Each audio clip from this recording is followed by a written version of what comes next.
Kids love to move. It's easy to see the joy in their faces and body language when they're in motion.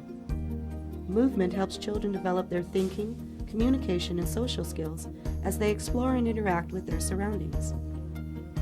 Development of a baby's big muscles, also known as gross motor development, is the foundation of movement.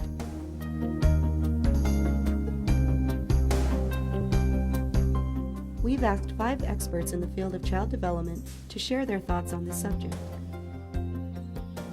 Dr. Eileen Yamashita has trained a generation of early childhood professionals at the university level. Gross motor for our babies means them being able to lift up their heads, being able to roll over, being able to pull up, being able to sit up, being able to stand, being able to take those first steps, being able to creep and crawl and run. That the more opportunities we give our kids to go out there and move, they explore. They have a better opportunity to develop and to grow, to understand themselves, to come in tune with their own bodies, to have a better understanding of how to work with others, getting outside and playing with themselves, playing with other children. We know that physical activity breeds more physical activity. It energizes them, it awakens them. But physical development is really key to academic intelligence. It helps the brain cells grow. Outdoor play is one of the best ways to promote the gross motor development of young children. According to the National Health and Safety Performance Standards, physical activity serves as a vital energizer and organizer for cognitive development. One of the standards specifically addresses the benefits of playing outdoors, not only for the physical advantages, but also because it's where infectious disease and organisms are less concentrated. In addition, exposure to sunlight promotes production of vitamin D. Dr. Edgardo Hidalgo, a local pediatrician, endorses this recommendation of encouraging play and being outdoors.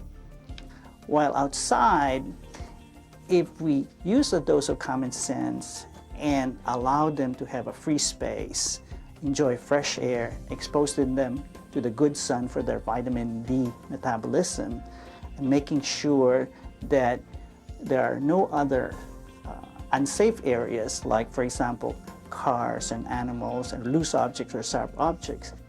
Dr. Robert Leon Guerrero, another Guam pediatrician, shares similar thoughts in promoting gross motor development.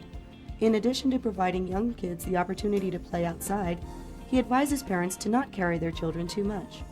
He tells them to put them down on the ground and let them roll and crawl so they can use and build their muscles. I also, tell them, let them explore their environment within supervision, so within certain restrictions. You don't want them to be running all over the place, like on the streets and places where it's unsafe. You want to make sure that the environment is safe, though, so that you don't want to have a lot of sharp objects, a lot of furniture with edges. But you should let them move around without being hindered as much. So walkers we don't recommend. Kind of stifles their development. Plus, some walkers can also be dangerous. They can tip over and they try to climb up and they fall off. So let them walk, let them crawl, let them move around and within reason, with supervision. They need to develop their big muscles, like their arm and leg muscles, and they can't really do that indoors as well, unless you have one of these houses that have an indoor gym. They need to go outside and run and experience outside activities. Yes, they're going to get dirty, but again, they're developing their big muscles, which they can't really do as well as indoors. Now, again, it has to be with supervision. You don't want them to running around and then they run out into the streets. You don't want them climbing up a tree and then falling off, so you need to supervise their activity. Unfortunately, adults on Guam often discourage children from going outside. Dr. Yamashita acknowledges this practice, but shares her thoughts on how to deal with this local attitude. I think on Guam, we have a tendency to keep our kids inside. And I think we want to really think about having them going outside, at least balancing that. We don't go outside for many reasons. One is it's really hot out there. There aren't a lot of trees. We don't like to sweat. But I think as parents and as teachers, we need to really think about the benefits of having our kids going outside. It's really important for kids to go outside to breathe the fresh air, to soak in the sunshine, to appreciate the space out there. I think as a people, the Guam community likes to be clean, and there's a lot of good things about that, to want to be clean and healthy. But I think there's a lot to also be said about working up a really good sweat and allowing our babies and our toddlers to go out there and sweat. When we go to Grandma's house and we get to swing for a little bit, or we go outside and we walk around the yard and we notice the flowers that are finally blooming, or we look at the mangoes that are growing off the trees, we may worry about our babies getting hot and sweaty and a little stinky. But our babies are never stinky. Their stinky smells good. And so there's a lot to be said about how, after all of that is done and enjoying the sunshine and the smells outside, that we can bathe them and we can clean them up. Estela Gapis, a healthcare professional for over 36 years and the director of a child care center for 15 years, notes that if given a choice, most children would choose to go outdoors.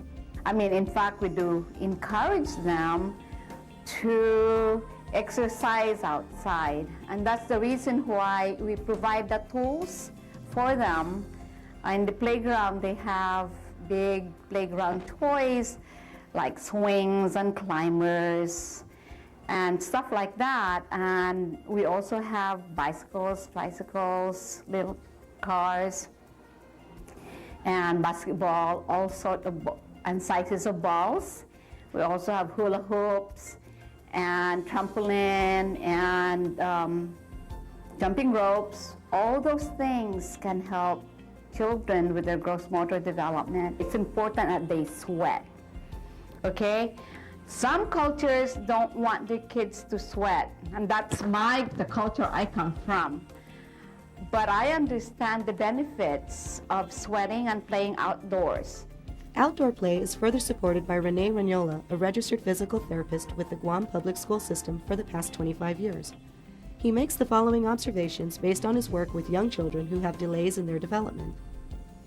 When we encounter parents who are kind of wary about sending their kids outside for the fear of them getting dirty, we just tell them that they have to be exposed to different surroundings and different environments and different terrain, going up and down hills, which are only available outside, on grassy areas, on the sand. This allows them to develop higher skills. They are less prone to injuries because they learn to adapt to the differences in surfaces. And even if they get hurt, they kind of tend to heal faster because being exposed to these different environments kind of makes their muscles stronger, their bones stronger, and more flexible. Getting gross to build up our gross motor skills is definitely not gross. In fact, limiting our children's outdoor physical activities can be unhealthy. As a pediatrician, I'm seeing more and more kids growing sideways rather than upwards. And the thing about this is play has changed from something that is more active and more physical to something more indoors, requiring sitting, watching, and exercising small muscles of the hands, small muscles of the eyes, or if we're just watching TV and it's a wide screen, then we grow as wide as our screen. But I think they're getting the message that being outside doesn't equate with being sicker or getting dirty. It doesn't mean that you're going to get a lot of germs. Again, if you do it properly, make sure that wash your hands well, but let them play outside. When they stay indoors, most of the times they end up doing activities like watching TV, being on the computer all the time, and you get these couch potato problems. Whereas if they're allowed to go outside, you don't see them develop the problems with the obesity that there is a problem now. I would limit their TV, and when I say TV, that includes computers and games, to at the most an hour a day. They need to be exercising not only their minds but their bodies to have a healthy environment. These sentiments are echoed by physical therapist Ranyola. One of the things that results from inactivity is obesity.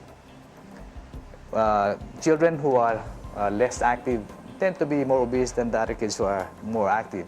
And you don't want them to fall into that vicious cycle of inactivity, which leads to obesity, which leads to more inactivity, which leads to more obesity. You don't want that to happen. And being involved in physical activities at an early age kind of minimizes that risk.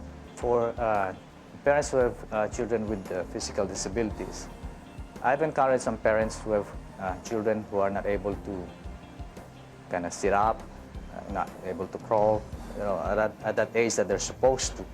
And what we find out some of the time is that these kids are being prevented from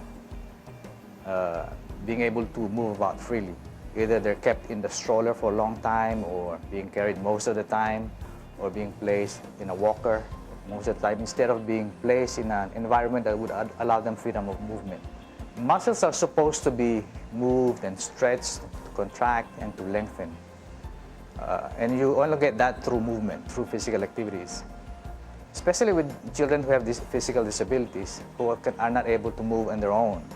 If they're not subjected to movement that would stretch the muscles out, make them flexible, they tend to stay in those positions and the muscles get tighter, they develop contractures, tightness of the muscles.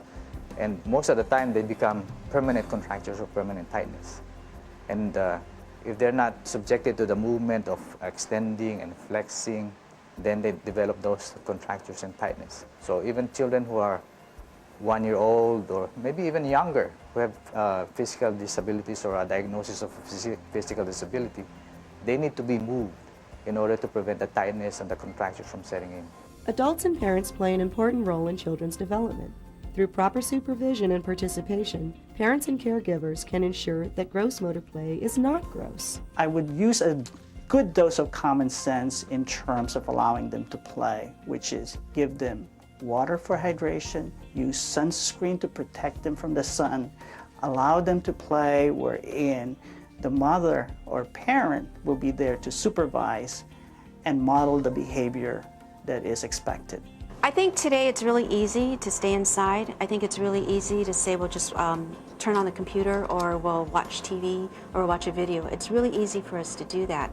But I think if parents or teachers say, come on, let's go outside, let's try. Let's go out there as a family, or let's have we're going to have a picnic outside, we're going to go fly some kites. I think if we structure it, I think people will be really amazed and find it absolutely delightful at the types of interactions they can have with their families or with their classes outside. It just brings a whole different light to what life is really all about. Young children need opportunities with appropriate supervision which encourage physical movement and play. Physical activities help their gross motor development and helps them establish good habits relating to fitness that will serve them well into adulthood.